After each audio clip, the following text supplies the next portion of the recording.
아까 우리 앞에서 얘기했던 것처럼 직접 전리를 일으키는 방사선 입자의 형태를 가지고 있다라고 얘기했어요. 맞죠? 그래서 전자, 마이너스, 양성자, 플러스, 알파선, 플러스 전부 다 입자의 성질을 질량을 가지고 있고 전하도 가지고 있는 것들이에요. 근데 간접은 보세요. 전하를 가지고 있지 않고 질량도 가지고 있지 않은 X선이나 방사선. 근데 전하가 있지 않은, 전하가 없는 중성자까지 전부 간접 전리 방사선으로 분류를 하고 있습니다. 자, 이게 왜 이런 식으로 분류가 되냐면 나중에 여러분들 방사선 생물학을 공부를 하실 때요. 인체 내 세포하고 세포가 타깃이에요. 그러면 이런 1차나 2차 직접이나 간접적인 선이 들어왔다라고 하면은 이 세포가 다이렉트로 받아가지고 어떠한 영향을 일으킬 수 있는 거. 그 다음에 이 세포 주변의 물질들을 건드려가지고 다발적으로, 동시다발적으로 주변에 방사선의 영향을 일으킬 수 있는 방법. 이렇게 두 가지로 나뉘게 되거든요. 그래서 지금 방사선 물리학적으로 1차 방사선하고 2차 직접 간접 이런 식으로 두 가지로 구분을 하는 겁니다. 그래서 이렇게 전하를 가지고 있는 것과 있지 않은 것 두 가지로 구분을 했을 때 우리가 전리 방사선이다라. 그럼 아까 비전리는 뭐라고 얘기를 했죠? 인체에 어떠한 해를 일으키지 않는 방사선. 그래서 초음파라든지 MRI라든지 방사선이 아닌 것들, 아니면 파의 에너지가 굉장히 가시광선보다 낮거나 아니면 우리가 얘기하고 있는 이런 빛보다 에너지가 낮은 것들의 경우에는 전리를 일으키지 않습니다. 자, 그럼 자연방사선의 종류 아까 얘기했던 우주선, 토양 중에 우라늄, 토륨. 토륨은 아까 기호가 TH로 시작했었죠? 네. 맞죠? 우리 인공방사선은 진단용 우리 여기 앞에 장비 있어요. 진단용에서 말씀 장치 그리고 원자력 발전소에서 이용하는 원자로 등 그리고 가속기도 포함이 될 겁니다. 만들어내니까요. 그래서 그런 종류들이 인공방사선을 만들어내는 종류로 분류가 되어 있다는 거죠. 자, 그러면 방사선에 대한 성질을 조금 뜯어서 볼게요. 보시면 우리 앞에서 얘기했던 1차 직접 방사선에 해당하는 알파선에 대해서 먼저 보시면요. 헬륨 핵의 흐름이에요. 아까 제가 알파선 얘기하면서 He라고 적은 헬륨 입자가 있을 거예요. 아까 알파선은 어디서 제일 많이 방출된다 했었죠? 우리 자연방사선에서? 맞아요, 나도. 맞죠? 나돈 222번에서 방출되는 방사선이 우리가 알파선이라고 얘기를 하는데요. 이 알파선은 어떤 걸로써 만들어져 있냐? 지금 여러분들 보고 계시는 He라고 하는 헬륨, 즉 사가의 이 헬륨 핵이 움직이는 겁니다. 이 질량 4를 가진 헬륨의 원소가 움직이면서 알파선을 방출을 하는 거예요. 그래서 우리가 방사선 물리학이나 앞으로 방사선에서 얘기를 할 때는 알파선은 헬륨 핵이다. 같은 표현이에요. 그럼 이 헬륨 핵은 무슨 전하를 띠고 있느냐? 플러스 전하를 가지고 있습니다. 자, 그리고 베타선이라고 하는 것은 일반적으로 우리가 전자선이라고 불러요. 나중에 전자도 플러스 전자하고 마이너스 전자가 있을 건데요. 일반적으로는 베타선은 마이너스 전자의 형태를 가지고 있습니다. 근데 핵에서 방출되는 방사선은 또 따로 불러요. 베타 플러스라고 하는 선이 있는데요. 그거는 플러스 전하를 가지고 있지만 나머지 것들은 전부 다 전자라고 생각을 하시면 돼요. 베타선은 전자선이다. 그래서 인체 피부 정도를 뚫고 지나갈 수가 없어요. 여기서 인체 표피 정도? 그래서 표적 치료를 할 때요. 항암 치료를 할 때 여기 피부암 같은 경우에는 이 베타선 전자선을 이용을 해가지고 치료를 하고 있죠. 그리고 X선, 감마선 같은 경우는 아까 뭐라고 했었죠, 우리? 파의 형태를 가진 파장이더라. 그래서 가시광선보다는 에너지가 높은 것들. 그래서 투과력이 매우 강하다라고 되어 있습니다. 투과력이 강하다라고 하는 거는 뚫고 지나가는 힘이 크다라는 얘기예요. 그래서 X선이나 감마선은 일반적으로 인체를 다 뚫고 지나갑니다. 그렇기 때문에 영상을 얻어낼 수가 있는 거예요. 그냥 인체 내에서 전부 다 흡수가 된다라고 하면은 이런 베타선 정도면은 전부 다 흡수가 될 거예요. 근데 그게 아니라 감마선 같은 경우에는 파의 형태를 가지고 있고 입자, 질량이 없기 때문에 뚫고 지나가려고 하는 성질이 굉장히 강합니다. 자, 그리고 중성자. 얘는 그냥 단편적으로 핵하고 충돌해서 핵반응을 일으킨다라고만 되어 있는데 그게 문제가 아니라 중성자는 아까 전하가 없다라고 얘기를 했었죠. 근데 질량을 가지고 있다라고 얘기를 했습니다.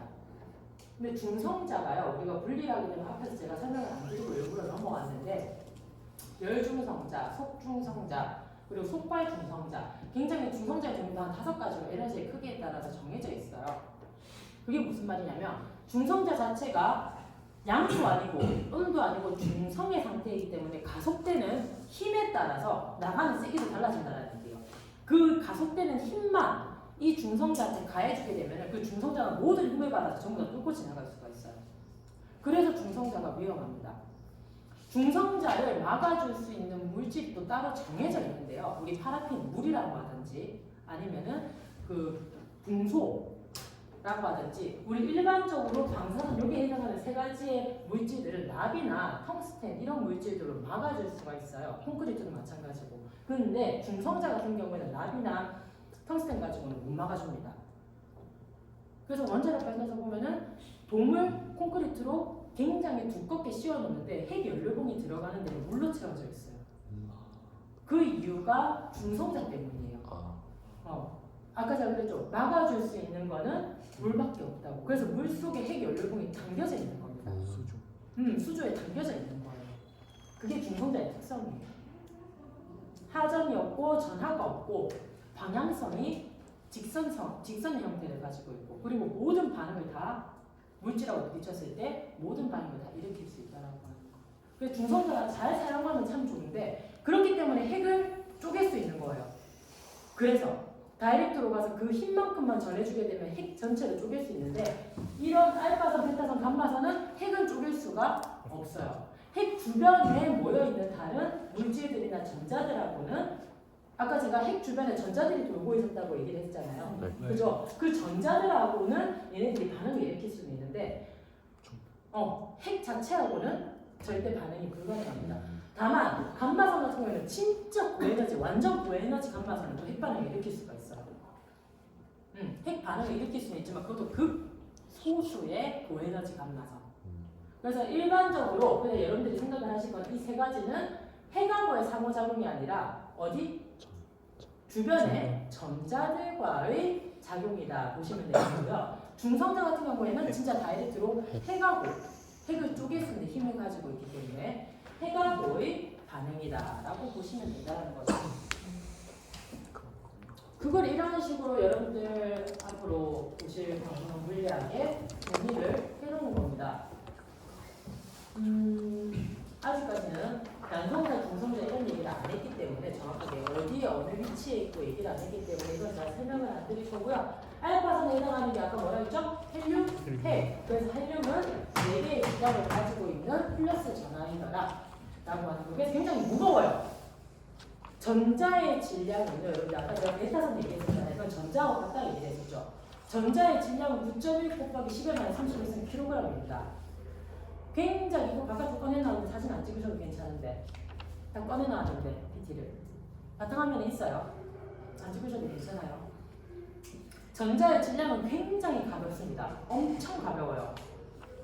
그 단위를 나중에 제가 알려드릴 거지만 단위로서 변화를 시키면은 0.00004 정도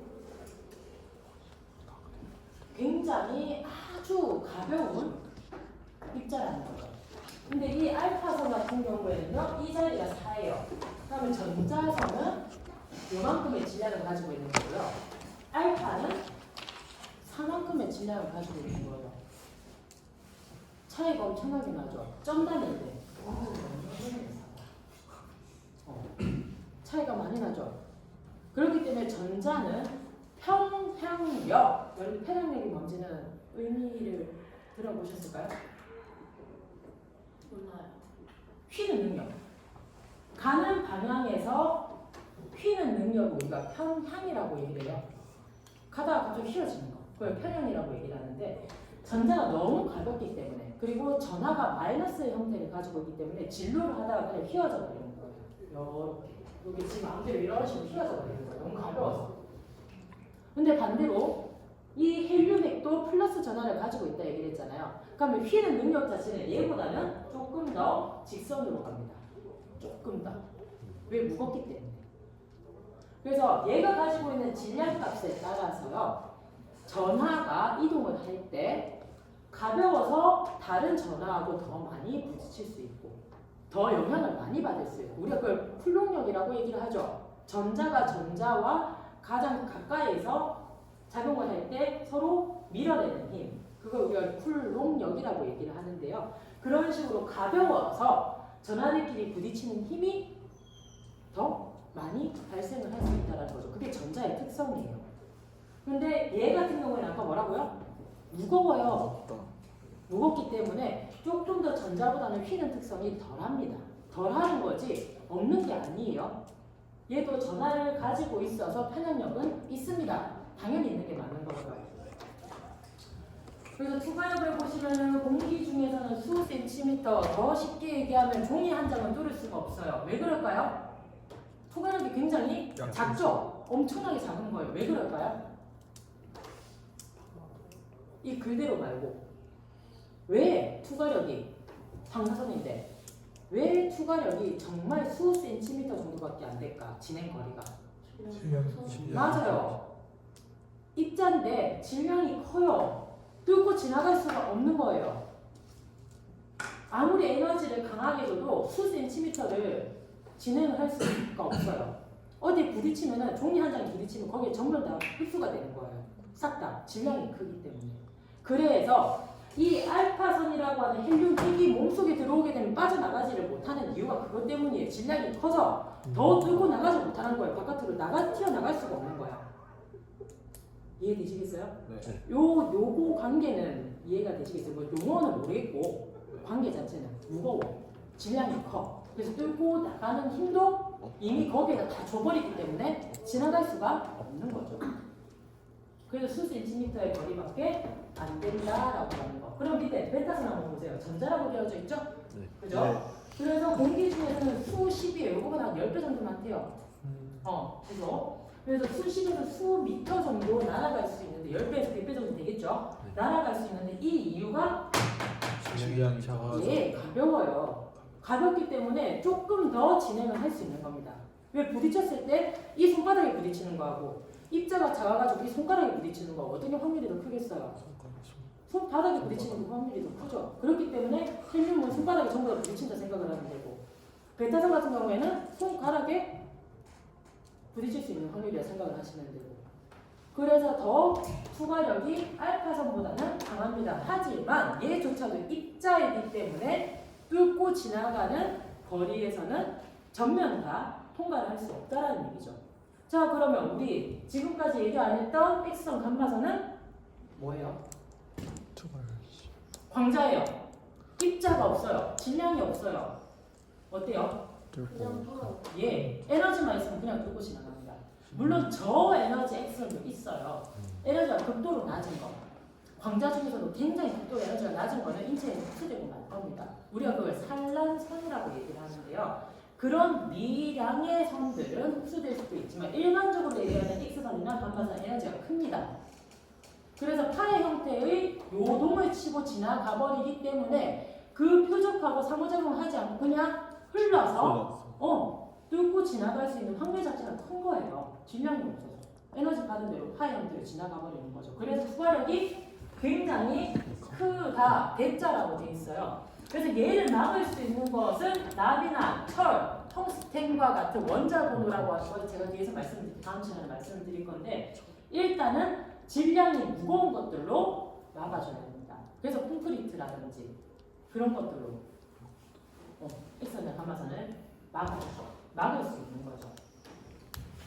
여기서 차폐라고 하는 건 막는 거예요. 지금 차폐라는 글자가 보이잖아요. 막는다라는 얘기예요. 자, 그럼 밑에 중성자선도 마찬가지로 추가력이 큽니다. 제가 왜 그렇다 얘기를 했죠? 전자가 없어서. 예, 전하가 없기 때문에 플러스도 아니고 마이너스도 아닌데 입자, 질량은 가지고 있지만 얘는 질량에 그대로 어떠한 에너지의 힘만 전달해주면 모든 걸 다 뚫고 지나간다 얘기겠죠. 어디에 부딪힐 수 있는 게 없어요. 무조건 100%예요. 100을 받으면 100의 힘을 다 가져가는 거예요. 그렇기 때문에 추가력이 크다. 그래서 걔가 반응할 수 있는 거는 주변의 전자들이 아니라 어디라고? 원자, 핵 하고 유일하게 작용을 할 수 있는 것들. 이렇게 얘기를 하죠. 그래서 오른쪽에 보시면 요 예에 해당하는 것들이 보이실 건데 이거 저하고 뒤에서 보실 거니까 지금 안 적으셔도 괜찮습니다. 하나하나 다 알려드릴 거예요. 원소가 무엇인지 오늘은 그까지는 아실 필요 없으니까.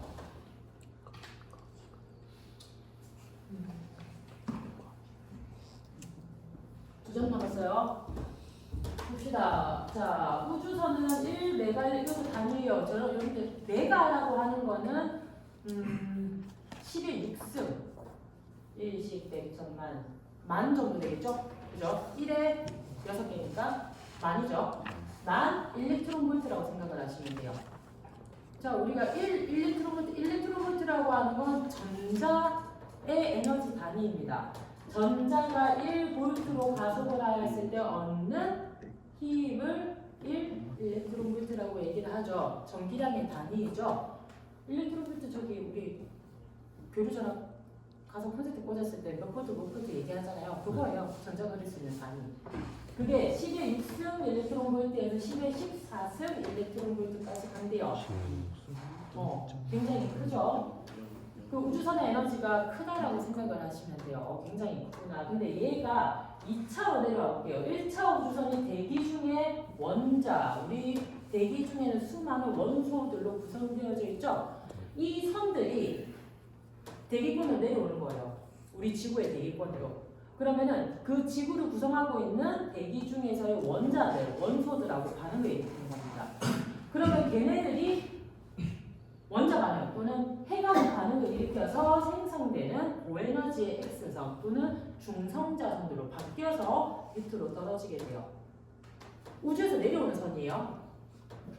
그러면은 걔가 우리 대기권 밑에까지 내려오는 데까지는 엄청나게 많은 상호작용을 일으키게 되겠죠. 맞죠? 그래서 여러분들이 받는 1년간 자연 방사선량은 얼마라고? 2.44 밀리시멘트가 되는 거예요. 이만큼의 에너지가 내려왔는데 처음에 시작이 됐는데 실제로 우리가 대기 중에서 받는 선량값을 봤더니 2.4라고 하는 아주 미량의 선밖에 안 된다는 거죠. 그래서 이런 반응들을 거쳐가지고 생성되는 탄소, 아까 14번 탄소 얘기했었죠? 네. 그죠? 탄소하고 트리튬은 삼중수소예요. 여러분 삼중수소 혹시 한번 들어보셨을까요? 못 들어보셨을 수도 있는데 이거는 저에너지 베타선을 방출하는 건데 뭐냐면 저기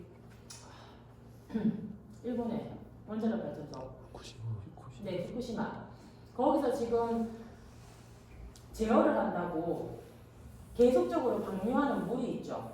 네. 바다로 방류시키고 있는 물이 있죠. 네. 물이 삼중수소물이에요. 쉽게 방사선, 베타선 아까 우리 전자의 에너지를 가진 베타 입자를 밖으로 계속 내보내는 겁니다. 근데 입자이죠. 선이 아니죠. 네. 그게 사람한테 들어오게 되면 어떻게 돼요? 그대로 방사선 피폭이에요. 못 나간다. 그래서 방류시키면 안 된다고 하는데 방류를 시키고 있죠. 왜 먹이 사슬이 어떻게 돼요? 방류를 해요. 바다로 방류를 하는데 결국은 폐류에 전부 들어갔다가 우리가 그거를 먹잖아요. 근데 일본에서만 나는 폐류가 문제가 아니에요 지금. 맞죠? 전 세계로 바다로 결국은 다 먹는 거예요. 그걸 우리가 먹는다라고 생각을 하는데 그게 우리나라까지 오는데 정확하게 걸리는 그 어폐류 말고 그 물이 다 돌아가지고 오는데 걸리는 시간이 약 10년 정도라고 보고 있죠. 근데 10년이 안 될 것 같아요. 채. 10년으로 보고 있는 한 7년?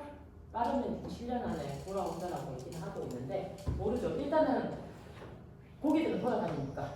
뭐가 그때 발생되는 트리튬이라고 하는 입자, 삼중수소를 얘기를 하는 겁니다. 그 자연방사능 중에 방사선 아까 얘기했었고요. 칼륨이라고 하는 K40, 우라늄 238번, 그리고 토륨, 요 공개기열에서 방출되는 방사선들 전부 다 우리가 자연 방사선이다라고 얘기를 하는 거고요. 이거 아까 얘기 다 했어요.